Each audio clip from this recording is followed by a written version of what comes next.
Shaharda reyd qattiq bo'lyapti. Nimaga deb o'ylaysizlar? Именно mana shu aptechka agustul nabor uchun reyd bo'lyapti. Bugun har doimgidan ko'p nabor sotdik. Keyin klientlardan so'radim.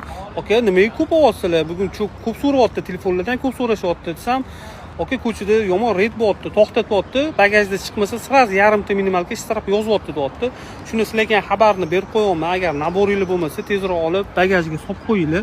O'zi yarimta minimalkani yarim narxi ham turmaydigan narsa.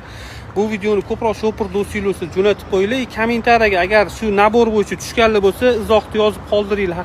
Shaharda reyd qattiq bo'lyapti. Nimaga deb o'ylaysizlar?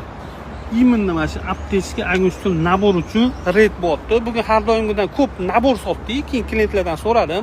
Aka, nimaga ko'p olyapsizlar? Bugun ko'p so'rayapti, telefonlardan ko'p so'rashyapti desam, aka ko'chada yomon reyd bo'lyapti, to'xtatyapti. Bagajda chiqmasa sразу yarimta minimalka shtrap yozyapti deyapti.